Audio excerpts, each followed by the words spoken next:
اصل طلاق کی جو مختلف قسمیں ہیں، اصل اس کے اصطلاحی نام ہیں کہ طلاق رجعی کیا ہے، طلاق بائن کیا ہے، طلاق بتہ کیا ہے۔ اگر آپ آسان الفاظ میں بیان کر دیں کہ عام ضرورت کے مطابق لوگ سمجھ سکیں اسے۔ بسم اللہ الرحمن الرحیم۔ اصل میں بات یہ ہے کہ جیسے آپ نے فرمایا ہے کہ طلاق کے لیے کچھ اصطلاحات استعمال ہوتی ہیں، فقہاء نے بھی وہ استعمال کی ہیں اور بعض اصطلاحات کتب احادیث سے بھی ملتی ہیں۔ سب سے پہلی جو طلاق کے متعلق ہے، دو معروف قسمیں احادیث سے ثابت ہوتی ہیں، ایک ہے طلاق حسن اور ایک ہے طلاق احسن۔ یہ تو اس کی دو الگ الگ قسمیں اس لحاظ سے ہیں کہ ایک میں عرصہ کم ہوتا ہے، کم عرصے میں تمام طلاقیں مکمل ہو جاتی ہیں، اس کو طلاق حسن کہا جاتا ہے۔ اور اس کا طریقہ کار یہ ہے، وہ کتب احادیث میں بھی اس کا ذکر ملتا ہے، حضرت اقدس مسیح موعود علیہ السلام نے بھی اپنی کتب میں اس طریق کا ذکر کیا ہے، اور خاص طور پہ جس میں حضور نے نکاح اور طلاق وغیرہ کے معاملات پہ کافی تفصیلی گفتگو فرمائی، آریہ دھرم میں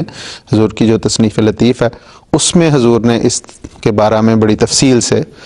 ذکر فرمایا ہے۔ اور اس کا طریقہ کار یہ ہے کہ کوئی شخص اپنی بیوی کو طلاق دے اور پھر اس کے بعد ایک طہر تک انتظار کرے، اور جب عورت کو پیریڈز آ گئے پھر وہ پاکیزگی کی حالت میں جائے، تو جب وہ وہ ایک لحاظ سے ایک مہینہ گزر جائے گا اور ایک لحاظ سے وہ جو طہر ہے وہ نیا آ جائے، تو اس میں وہ دوسری طلاق دے۔ اور یہ دو طلاقیں جو ہیں وہ ہو گئیں، اور اس کے بعد پھر جو تیسرا طہر ہے، گویا جو تیسرا مہینہ شروع ہو اور دوسرے پیریڈز کے بعد تیسرا طہر آئے، تو اس میں وہ سوچ لے کہ اگر وہ اپنی بیوی کو طلاق دے گا تو پھر دائمی جدائی ہو جائے گی، اور اگر وہ روکنا چاہتا ہے تو پھر اس کو روک لے۔ لیکن اگر وہ اس میں بھی طلاق دے دیتا ہے تو پھر گویا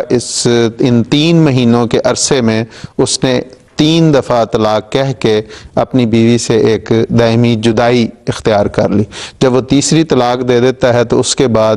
حضرت مسیح علیہ السلام نے لکھا کہ وہ بیوی اب اس کی بیوی نہیں رہی، یعنی نہ اس کے ساتھ وہ طلاق بغیر نکاح کے صلح ہو سکتی ہے، رجوع ہو سکتا ہے، اور نہ نئے نکاح کے ساتھ وہ رجوع ہو سکتا ہے، جب تک کہ حتیٰ تنکحا زوجن غیرہ، جو قرآن کریم نے ایک شرط لگائی ہے کہ جب تک کہ وہ عورت کسی اور جگہ شادی نہ کرے اور پھر وہاں سے وہ خامند بغیر کسی پلاننگ کے، بغیر کسی منصوبہ بندی کے اس عورت کو طلاق دے دے، یا وہ خامند فوت ہو جائے، تو پھر وہ اس خامند کے ساتھ نئے نکاح کے ساتھ صلح کر سکتی ہے۔ یہ ہے طلاق حسن۔ اور ایک ہے طلاق احسن، جس میں کہ یہ ہے کہ ایک لمبا پیریڈ ہے کہ ایک شخص اپنی بیوی کو طلاق دے،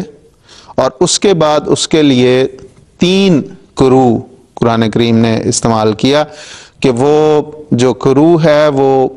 طہر کے معنوں میں بھی آ جاتا ہے اور حیض کے معنوں میں بھی آ جاتا ہے۔ تو عورت کے وہ 3 پیریڈز تک وہ انتظار کرے گا، اور اس میں وہ اپنی بیوی کو واپس لینے کا حق رکھتا ہے، جو قرآن کریم میں اللہ تعالیٰ نے فرمایا کہ وَبَعُولَتُهُنَّ أَحَقُّ بِرَدِّهِنَّ فِي ذَلِكَ إِنْ أَرَادُوا إِصْلَاحًا، کہ اگر وہ ان میں صلح کی، اصلاح کی کوئی ہو ارادہ، تو وہ اس عرصے میں جو 3 مہینے کا عرصہ ہے، 3 کرو کا عرصہ ہے، اس میں وہ اپنی طلاق واپس لے سکتا ہے، اور اس کے لیے اسے کسی نئے نکاح کی ضرورت نہیں۔ اس کو یہ پھر بعد میں رجی اور بائن اور بتہ کی الگ تشریح بیان کر دوں گا۔ تو یہ اگر وہ ان 3 مہینوں کے درمیان طلاق واپس نہیں لیتا تو پھر وہ طلاق جو ہے وہ کنفرم 3 مہینوں کے بعد ہو جاتی ہے، اور اس صورت میں پھر وہ اگر اس کے بعد ان کا کوئی صلح کا ارادہ ہو تو پھر وہ، پہلے میں نے کہا تھا کہ ان 3 مہینوں میں بغیر نئے نکاح کے وہ طلاق واپس لے سکتا ہے، لیکن اگر وہ گزر جاتے ہیں تو وہ طلاق مکمل ہو گئی۔ اب اگر ان کے درمیان کوئی صلح کی کیفیت پیدا ہوتی ہے تو وہ پھر نئے نکاح کے ساتھ، نئے حق مہر کے ساتھ، عورت کی رضامندی کے ساتھ وہ ایسا ہو سکتا ہے۔ ان 3 مہینوں کے بعد وہ طلاق ایک دفعہ دی ہے اس نے ایک ہی دفعہ طلاق دی، اور اگر اس نے مثال کے طور پہ جو میں نے طلاق حسن جو بیان کی، اس میں بھی اگر وہ کہتا ہے 3 دفعہ طلاق، 6 دفعہ طلاق، تو وہ طلاق ایک دفعہ ہی کنسیڈر ہوتی ہے، اور اس میں بھی وہ طلاق ایک دفعہ ہی شمار ہوتی ہے۔ اور سوائے اس کے کہ جو جیسے میں نے طلاق حسن کے متعلق فرمایا کہ ہر مہینے کے بعد وہ ایک دفعہ طلاق کو ریپیٹ کرتا ہے، تو پھر وہ پروسیجر جو 3 کا مکمل ہوتا ہے تو وہ طلاق 3 مہینے میں ہو جاتا ہے، وہ 3 مہینے کے اندر مکمل ہو جاتا ہے۔ اس میں یہ ہے کہ وہ قرآن کریم کی یہ جو ہے ثلاثہ قروء، اس میں وہ 3 مہینے تک ایک دفعہ طلاق دے دی، 3 مہینے اس کے پاس پیریڈ ہے، عدت کا پیریڈ ہے، وہ عورت اسی خاوند کے گھر میں ہی رہے گی، اور اس صورت میں اگر وہ صلح کرنا چاہیں تو کسی نکاح کی کسی چیز کی ضرورت نہیں، خاوند کا رجوع کر لینا، خاوند کا کہہ دینا کہ میں نے اپنی طلاق واپس لے لی، یا خاوند کا اپنی بیوی کے ساتھ جو ازدواجی مراسم ہیں وہ قائم کر لینا، یہ اس بات کا اشارہ ہوگا، اس بات کا وہ ایک قسم کا اس کی طرف سے ارادہ ہوگا کہ اس نے طلاق کو واپس لے لیا۔ تو یہ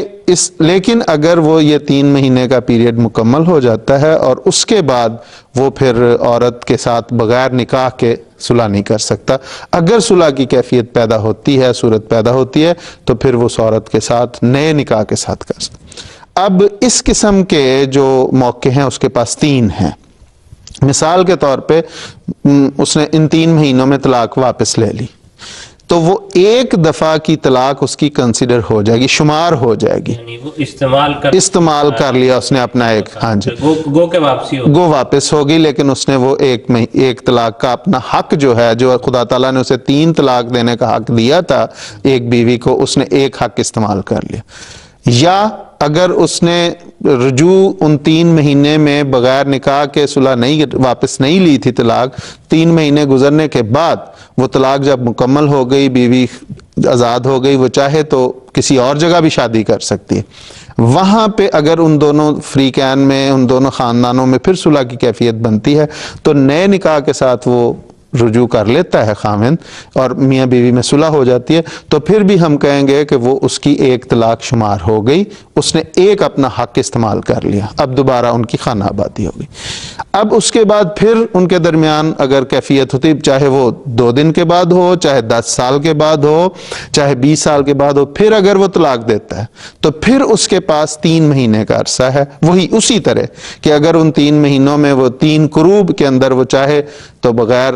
کسی نکاح کے رجوع کر لے، نہیں اگر کر لیتا ہے تو دوسرا موقع بھی اس نے اپنا استعمال کر لیا، یا اس کے بعد اگر وہ نئے نکاح کے ساتھ، یعنی گویا اس لحاظ سے تیسری دفعہ نکاح کر کے وہ اسی بیوی کے ساتھ صلح کر لیتا ہے، تو کہیں گے کہ اس کے 2 حق جو ہیں وہ استعمال ہو گئے۔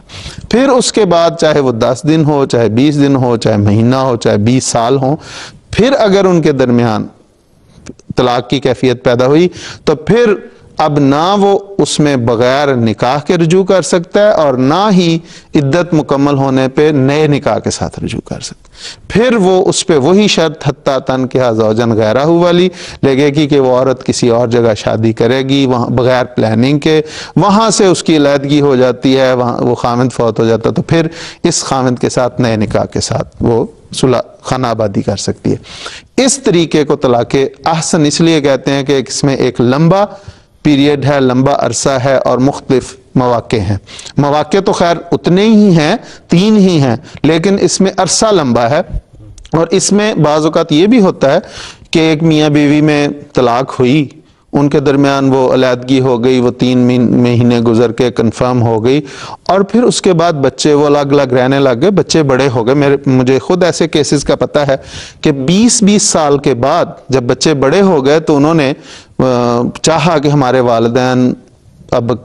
ایک عرصے سے الگ الگ رہ رہے ہیں، ان کے درمیان صلح کی اگر کوئی صورت پیدا ہو سکتی ہے۔ انہوں نے باقاعدہ مرکز سے پوچھا بھی، تو چونکہ ان کے درمیان ایک دفعہ ہی وہ طلاق ہوئی تھی، اس لیے نئے نکاح کے ساتھ 20 سال کے بعد نئے نکاح کے ساتھ انہی کے درمیان خانہ آبادی ہو گئی۔ تو اس میں یہ ہو گئی طلاق حسن اور احسن کی۔